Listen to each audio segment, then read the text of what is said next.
everyone, welcome back to my channel, Unicorns and Typewriters. My name is Skylar and I'm back today with another exciting booktube video.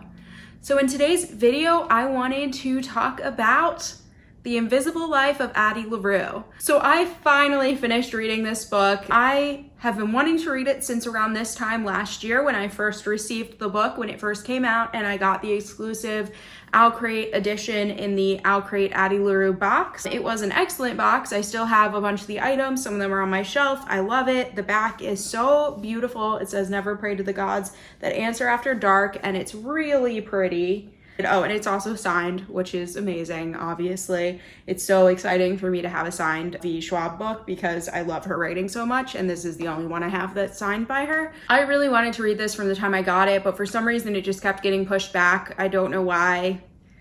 I'm a mood reader. I have problems. But I'm so glad I finally picked it up this month for this kind of Halloween season in 2021, even though it came out last year, because I really enjoyed reading it. And I have quite a few things I want to talk about with this. I have a couple thoughts. My first is just like a general description for those of you who may not have read it yet, or those of you who don't know anything about this book. If you have not heard of it, it is a book that supposedly she has been working on for years, that finally came out last year. It's been in the making for a very long time. It is about a woman who is from France in the 1700s, and she is about to be forced into a marriage that she does not want to be in. She loves her family, she loves her little town that she lives in France, but she just can't fathom being married off to this person she doesn't like at all. She feels betrayed by her family, and like she's going to be stuck living in this little town forever until she dies, which definitely would have happened in that time period. She would have just had children, lived a very small life in a very small town, and then died. When she was small, her father used to bring her out to larger towns around the area, and then her mother stopped allowing that. She kind of only found refuge in this kind of town witch that she felt very close with, this single woman that lived by herself and was kind of witchy in that she believed in like the old gods and such. And she warned Addie from the very beginning to never pray to the gods that answer after dark. But Addie is desperate to escape this arranged marriage that she's being forced into, so she doesn't think, and she prays to the gods after dark. And she prays that she can live forever, essentially. That's what's on her mind, is this idea of, I'm going to have such a short, small life, and she wants more. She wants to travel. She wants to have a longer span of time to live her life over. And so she makes the deal with the devil, per se, this sort of Faustian deal to live forever. However, she doesn't choose her wording very well. And as a dark god might, he changes her wish in a sense. Well, he doesn't really change it so much as he adds limitations to her wish. Although she is going to live forever, and at the point that we meet her modern day in this book, it alternates between the past and the present. In modern day New York City in 2014, she is 300 years old. So she has lived for 300 years. And we get to see her journey, what happens to her, but the catch, the added limitation, is that nobody can remember her. As soon as she leaves a room, she's gone from people's memories. If a door closes, if they can't see her, it's like out of sight, out of mind. She's just gone from their memory, which obviously makes things very difficult for her, because when wanting to live somewhere, you know, like rent property, buy property, own anything, clothing, any items, that would obviously be very difficult to do if no one could remember you. So right away she starts having issues with like trying to find a room to board in when her whole family has forgotten her, and she can't, because the moment she closes the door on the room she's rented and paid for the night, they come rushing in to kick her out because they don't remember her. They don't remember that she paid for the room. It's so crazy. She can't have relationships, she can't have friendships, nothing lasts because no one remembers her. So she kind of goes in loops with some people, like she'll meet the same person over and over again. She tries to like influence art and writing to try to kind of insert herself into history and be remembered. But when once her goal was to live forever, now her goal is more to be remembered. What's cool about it is that she enjoys life, and the God that she makes the deal with always thinks that she's going to break the deal, but she hasn't for 300 years. And the sort of turning point, she meets someone who finally remembers her. So it is a human guy, and he remembers her, and she doesn't know why. And the rest of the book is kind of them figuring that out, why he remembers her, and then her trying to change both of their fates. And it's really cool. I really enjoyed it. I highly recommend it to anyone that likes historical fiction, that likes any sort of modern day novels with a touch of magic and a touch of supernatural elements, because it's really good. I really think that a lot of people would enjoy this book. It's very, very good. However, one of the biggest controversies surrounding this book is that it is not very diverse.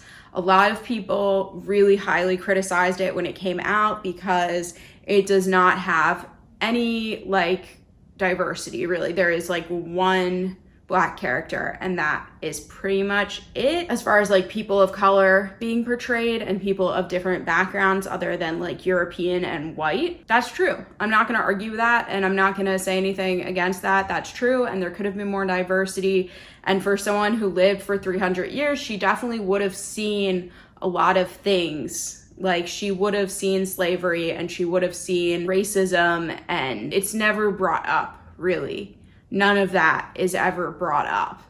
And I do see the problem in that. I'm not going to argue that. That is problematic. But what I do want to say as well is that this book does have some diversity in it, in the sense it does represent characters that are not always represented. In the sense that the main character, Addie, she is from France, so we've got representation of French background, which is cool. Honestly, I don't read that all the time. I've only read a couple books that even take place in France. Actually, I can only think of one right now, other than this one in the historical like chapters that went back and she was in France. There's actually only one book I can think of that I've read that took place in France.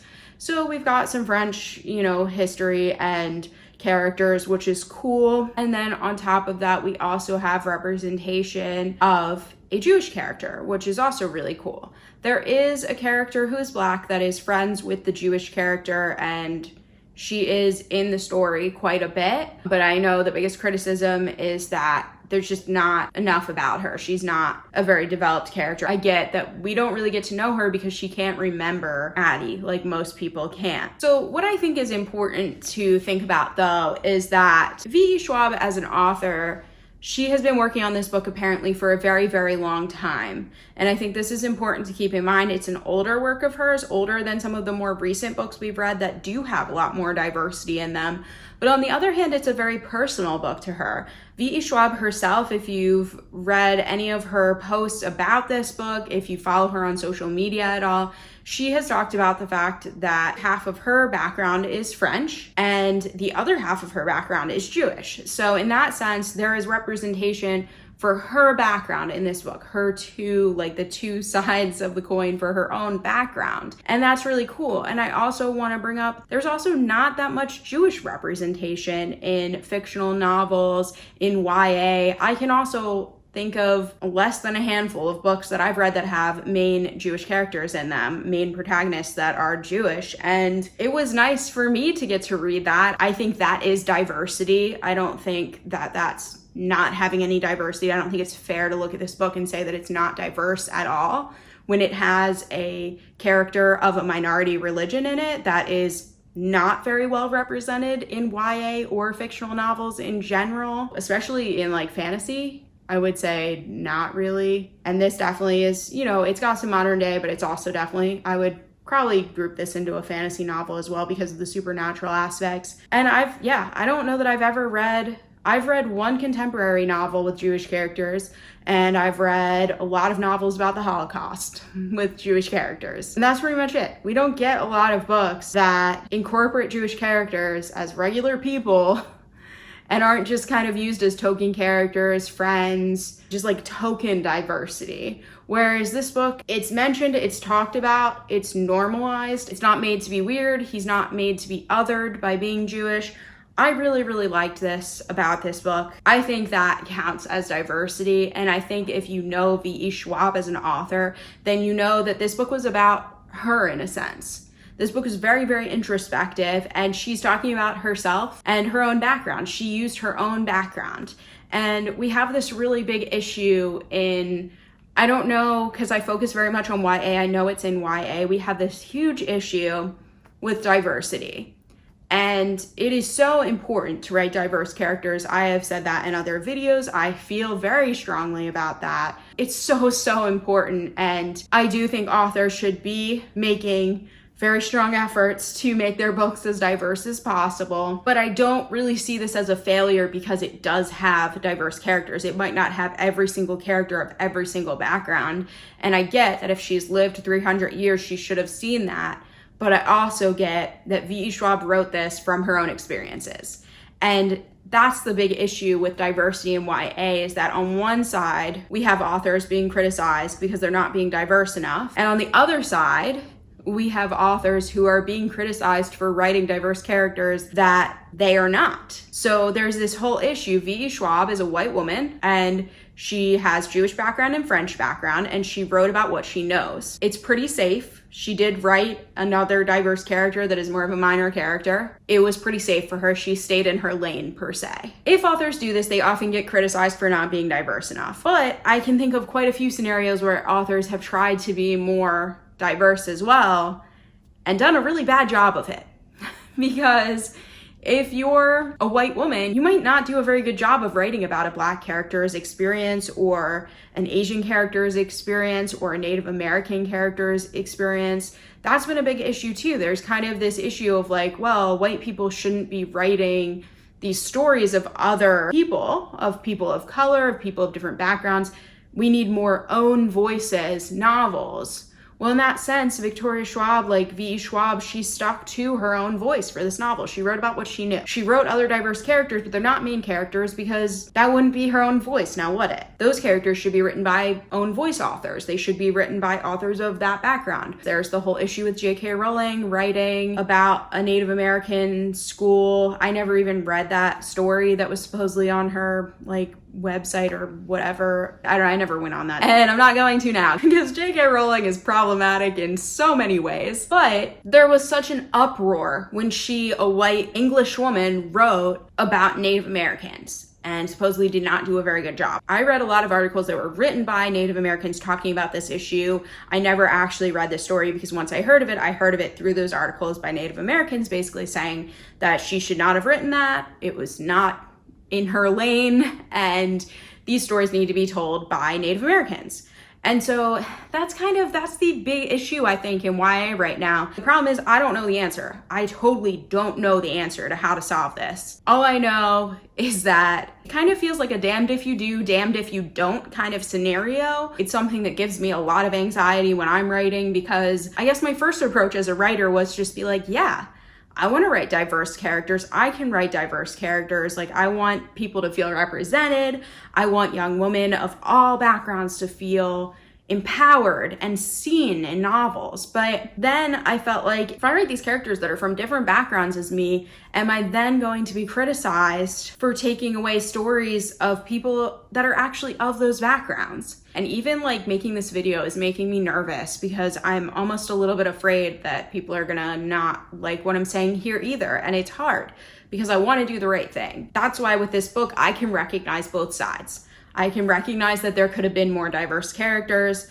A woman lives 300 years, she would have seen slavery. She would have seen so much more diversity. It's been mentioned, I've seen in reviews that she knows like French, Greek, she knows a bunch of languages, but it's never stated that she knows any Asian languages or any African languages. And that's true, yeah, like if she's been alive for 300 years, it's kind of weird that she only learned European languages and English. If I was alive for 300 years, I definitely would have gone to Japan. I'm pretty sure I would have gone to Africa as well. If I lived for 300 years, I think I would have been all over. I would have been all over the world by then. I would have seen everything by then. But you have to understand her limitations as well, which, like I said before, it wasn't easy for her to not be remembered. I imagine getting on a plane would have been very difficult for her. So I don't know. It sounds like she traveled over from Europe to the States by a boat, I believe. So I don't think she's ever been on an airplane. And at the same time, the darkness also sometimes moves her, let's say. So I don't know. She has issues on a train at one point, so I do think a plane would probably be a pretty major issue for her. I'm not sure, but that's not really what the book's about. At the same time, the book is about her and her introspections and her thoughts on life and death and mortality and immortality and love. And it's told from the perspective of a character that is French, and the other main character is Jewish, and V. Schwab is French and Jewish. It kind of makes sense, guys, right? Am I right? I don't know. I think it's a difficult place to be in, and I have no idea how YA authors and how YA as a genre is going to work this out. I think the answer is to have more own voices novels, but that doesn't mean there shouldn't be novels representing European backgrounds either. There should just be everything. We should just have everything. It's still easier for white people to get published. I can 100% see that privilege. There are still so many more novels published by white authors than there are published by Black authors, by Asian authors, but I do think that is changing. I think it's getting better. I hope it's getting better. I see it kind of getting better. I know I'm out there purchasing books by diverse authors of different backgrounds, and I love reading their stories and I love learning about their culture. But to me, this does that too with French culture, with Jewish culture. It does show us two cultures that I don't see in YA all the time. So I don't know. Tell me what you guys think down in the comments. I'd love to hear more of your opinion on that. If we can have like a nice, chill conversation about it. I'm hoping I'm not stirring up the waters too much by putting this opinion out there into the world. But it is just that. It's my opinion. It's my feelings on a book. I'd love to hear more of people's opinions in the comments. I'd love to talk about this more. I'd just love to have a conversation further about this issue, about this book. So let me know down below. I'd love to hear more about it. And now, if you have not read this book, I would suggest stopping the video now. Thank you so much for watching, but I'm gonna talk about a couple spoilers real fast. So I would suggest ending the video now if you have not read it and you want to read it. I highly recommend it. Go for it. I think it's like a really solid book. I really enjoyed it. I'm gonna be thinking about it for a really long time. But now, spoilers. I really loved this book from the beginning to the end. The end was a little iffy for me. I'm still kind of processing it, to be honest, but it did kind of bother me that it was left very open-ended. I do like an open-ended ending, and I do feel like we get the idea that Addie is going to continue on playing this sort of game with the darkness. And I like that because at the beginning, it is a game that the darkness is playing with Addie. The darkness is trying to convince Addie to give up her soul, to be done with life. He purposely tries to make things harder for her. But by the end, Addie has kind of flipped things so that she is the one that is going to be trying to wear down the darkness, because she makes a new deal with the darkness that she will be with him essentially as long as he wants her to. Not forever, not until she gives up her soul. No, until he wants her to leave, essentially. So now the new game at the end of the novel is she's playing with him. She's essentially goading on the darkness to see how long it'll take for her to basically annoy him into freeing her again. And I do like that. I like that because it flips the deal in a sense. It flips it on its head. He's always gonna have some power over her because he'll always be waiting to collect her soul, but she's lived 300 years and she's not tired of life yet.